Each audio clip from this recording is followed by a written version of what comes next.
Hai Pips, balik lagi di Podcast KAP.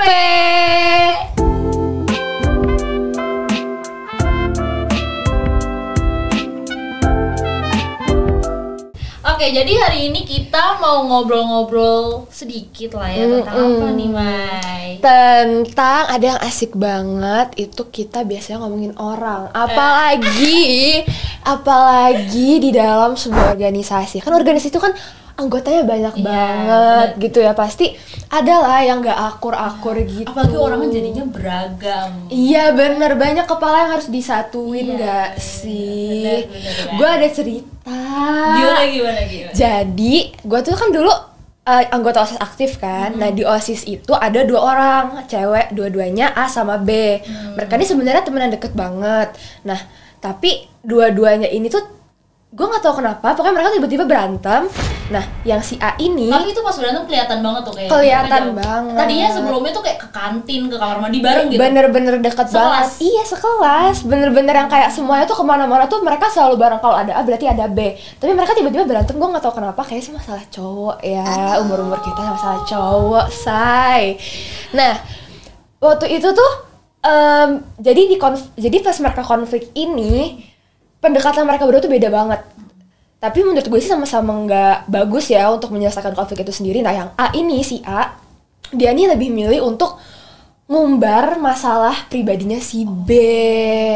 Jadi dia tuh lebih yang kayak, tau gak sih si B tuh masa gini tahu sebenarnya orangnya gini gitu. Jadi gak ada hubungannya sama konflik mereka gitu sebenarnya, tapi dia nih nyebarin ke orang-orangnya tuh kayak malah masalah pribadinya si B gitu. Nah, kalau si B ini malah dia dissociating, jadi dia ngejauh dari konflik itu, dia nggak ada konfirmasi, nggak ada obrolan, pokoknya benar-benar ngejauh aja gitu. Jadi kita nggak tahu dari 2 sisi, tahunya cuma dari satu sisi doang kan. Nah, waktu itu tuh gue masuknya ke tim si A, soalnya si A ini tuh cerita benar-benar ke OSIS gitu kan, ke anak-anak OSIS gitu, ada gue. Jadi gue kayak, berarti si B ini salah, ternyata orangnya begitu. Tapi ternyata setelah, karena masalahnya ini tuh udah mulai mengganggu kinerjanya mereka di OSIS, jadilah kita obrolin, diketuai sama ketua OSIS, dikumpulin lah mereka. Jadi mereka tuh ngobrol, terus sama-sama. Mereka satu divisi? Nggak satu divisi, tapi sama-sama anggota OSIS. Mereka tuh dua-duanya ketua divisi gitu deh kalau nggak salah. Berarti perannya penting ya? Penting, jadi kalau misalnya mereka berantem tuh susah gitu loh nyatu divisi mereka berdua gitu kan. Terus akhirnya diajak lah ngobrol tuh, mereka berdua diajak ngobrol, terus apa sih masalahnya diselesain di sini, biar kayak pokoknya keluar dari ruangan itu semuanya harus sudah selesai gitu loh. Kayak dendam kalau ada dendaman keep aja sendiri gitu. Kalau menurut lo kayak gimana sih cara yang baik buat menyelesaikan konflik-konflik kayak gitu, biar kayak nggak ngeganggu kinerja mereka di organisasi gitu loh? Kalau menurut gue sih ya, dari ketua OSIS lu yang udah nemuin mereka itu bagus banget sih. Karena kan apalagi kan mereka tuh sama-sama cewek ya. Apalagi cewek itu kan gengsian ya buat nyelesain masalah. Betul. Makanya menurut gue, apalagi ketua OSIS tuh cowok. Iya, cowok ketua OSIS gue. Nah, itu menurut gue itu udah sebuah tindakan yang tepat sih. Dan kalau menurut gue ya, kalau misalnya mereka itu nggak gengsi buat nyelesain masalah ya, paling terbaik itu buat diomongin sih. Metodenya talk menurut gue, diomongin. Tapi dengan catatan nggak boleh bawa masalah pribadi, kehidupan pribadi. Ya pokoknya fokus aja ke masalah mereka berdua gitu loh. Iya sih. Menurut gue gitu sih. Talk itu paling efektif sih kalau menurut gue. Iya. Ya kan, diomongin semua pihak tuh ikutan ngomong apa yang ada di pikiran mereka, biar sama-sama tahu gitu gimana sih, apa sih yang lo rasain gitu kan. Soalnya kan kalau misalnya cuma diem aja gitu kayak, apaan sih si Ardita gitu, kayak gue tuh gitu sama gue gitu. Iya, jadi kayak gue nggak tahu apa yang ada di isi pikirannya Ardita nggak tahu apa yang ada di pikiran gue gitu kan. Jadi emang talk tuh yang paling bagus sih. Dan sebenarnya dari talk itu tuh ya malah bisa, ya bener tadi, ngebuka fakta-fakta yang kita tuh nggak tahu tentang masalah kita. Bener. Oh ternyata lu tuh, misal ada 2 orang, satu orang ini dia makan makanan yang ada di meja, ternyata itu tuh punyanya si orang yang satunya. Nah, orang satunya pasti marah dong, itu makanan gue gitu. Nah, kalau misalnya toh kan bisa aja ternyata yang orang pertama tadi dia mahnya kambuh gitu. Nah, dari situ kan bisa lebih di apa ya, bisa jadi lebih tahu Iya. kayak. Tapi ada bagusnya juga nggak sih kalau kayak gitu, berarti jadi lebih tahu tentang orang lain, jadi lebih kenal, ya kan? benar-benar. Makanya prinsipnya juga dari konflik itu kita tuh bisa ada efek negatif dan positif, ada dua efeknya. Jadi nggak selalu negatif. Jadi konflik itu nggak selalu tentang rugi gitu, enggak. Jadi ada positifnya juga. Tadi salah satunya itu mempererat hubungan antara satu orang dengan yang lainnya. Jadi saling kenal gitu guys. Lagi biasanya nih ya yang pacaran nih, itu kan masih udah bertahun-tahun, apalagi yang sampai 2 tahun dari sekolah sampai kuliah ya kan, itu masih udah lewatin banyak banget masalah sih pastinya, halang rintangnya banyak. Nah dari situ kan akhirnya semakin erat, semakin tahu satu sama lain. Nah itu gara-gara konflik juga, pasti mereka tuh udah pernah ngelewatin kayak ada yang satu telat jemput, abis itu satunya lagi marah-marah, kok telat sih jemputnya gitu. Terus itu akhirnya kenapa kalau ternyata dia tuh nggak suka kalau aku telat gitu. Oh, ini kayaknya pribadi ya. Ini kayaknya emang ada kayak kesan-kesan pribadi, perasaan-perasaan pribadi gitu ya. Sih nggak usah dibawa ke sini lah ya. Oh ya, ini abis ini ya kita bahas ya. Okay. Itu. Jadi dari konflik itu juga ada dampak negatifnya, kayak yang tadi gue bilang.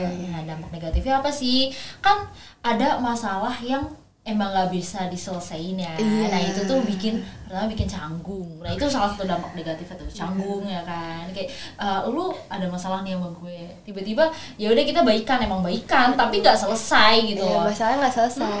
Kadang juga jadi malah bikin dendam gitu lah sih. Nah itu menimbulkan dendam.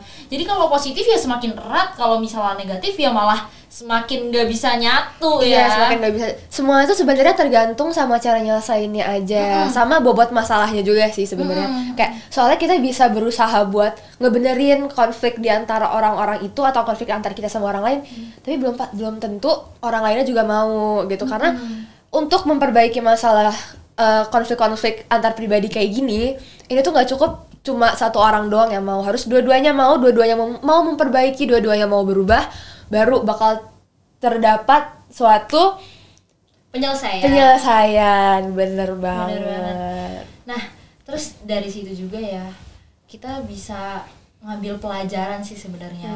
Salah satu pelajarannya itu tentang ini ya, kita bener kan tadi kita jadi saling lebih mengenal orang lain gitu. Nah dari situ juga kita bisa sekalian seleksi temen sih kan. Kita juga kalau temenan tuh nggak bisa, bukannya kita pilih-pilih ya, tapi seleksi alam. Terus emang kita kan nggak semua orang tuh cocok temenan sama kita. Mungkin aja awalnya kita cocok, oh iya kita kemana-mana bareng.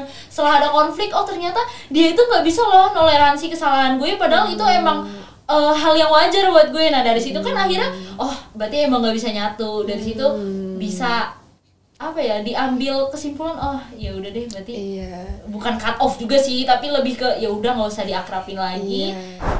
Oke, jadi dari obrolan kita tadi dapat disimpulin bahwa apa sih, Mai? Konflik itu nggak bisa dihindarin, teman-teman. Konflik itu bakal selalu ada, tapi tergantung kaliannya, tergantung kamu dan orang yang berkonflik sama kamu nyelesainnya gimana. Nah, jadi kita sih berharapnya ya dari podcast kita hari ini kita jadi lebih bijak lah ya kalau menghadapi konflik.